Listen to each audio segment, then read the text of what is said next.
Representations of hybrid creatures exist in countless cultures throughout the world. One notable example of a hybrid creature is the winged lion, which appears in the iconography of multiple cultures. The Penn Museum holds in its collections a monumental pair of winged lions from China. These imposing statues would have once been found guarding a tomb along the Spirit Road. A spirit road is the name that the Chinese gave to the ceremonial approach to a large tomb.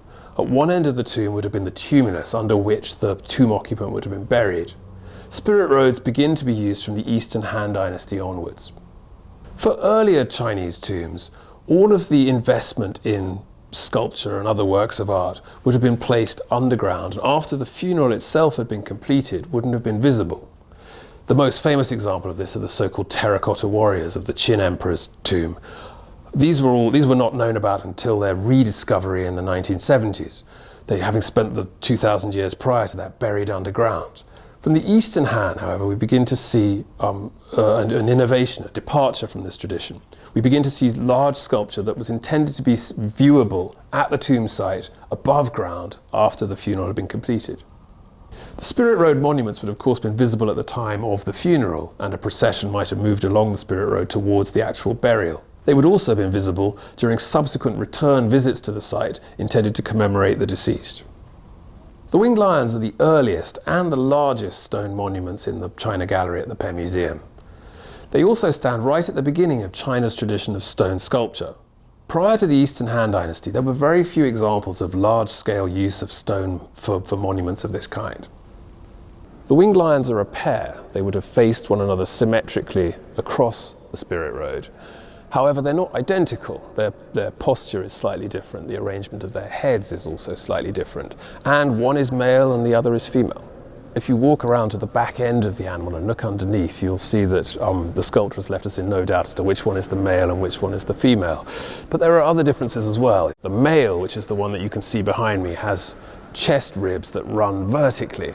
The female, on the other side of the gallery, has chest ribs that run horizontally. The number of horns on their head also differs. The male behind me has a single horn in the middle of his head, whereas the female has a pair of horns. There are examples of winged lion imagery in other parts of the world. Some of the early Indian Buddhist sites contain winged lion imagery. The well-known site of Persepolis in Iran, built by Darius I, also includes examples of stone winged felines. All of these appear earlier than the Chinese winged lion and may have provided the direct or indirect stimulus for their creation. What you're looking at are the gold appliques from a shroud, a burial garment, dating to the 5th century BC that were excavated in a grave at Maikop, which is a Scythian site on the eastern side of the Black Sea in the Caucasus Mountains. And as you can see, you have a neckline that's composed of alternating stags and griffins made of gold. The area to the east of the Black Sea is the area of the country of Georgia, which in antiquity was the land of the Golden Fleece. Called the land of the Golden Fleece because there were many gold mines in the region. So gold was plentiful and the Scythians loved it. These griffins and stags you find all along the Silk Road, which is a road that linked east and west, and to an extent goes all the way back to the early Bronze Age in the 3rd millennium BC, and would go all the way through the early 2nd millennium AD. So it's a transport route that brought devices from east to west and west to east. And as a consequence, you'll find the griffins in Scythia, or in Asia Minor, or in the Eastern Mediterranean, just as you will in Central Asia as well as China.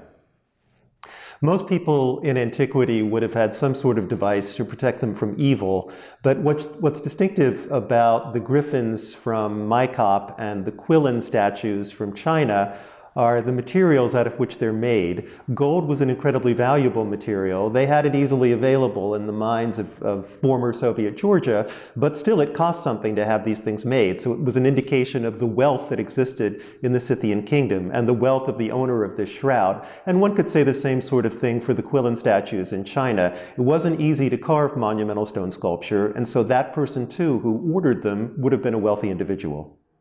So within the Mediterranean section's collection, I suppose, in addition to this shroud, there's another famous example of a winged lion, which is fulfilling the same purpose as the griffins that you see in the Maikop shroud. That is a large stone winged lion that was used to guard an Etruscan tomb. So the presence of that winged lion outside the Etruscan tomb in north-central Italy, and dating probably to the late 6th century, would have had the same function of warding off any potential evil as these griffins in the shroud from Maikop had. Everybody was kept safe by virtue of the hybrid creature that guarded the tomb.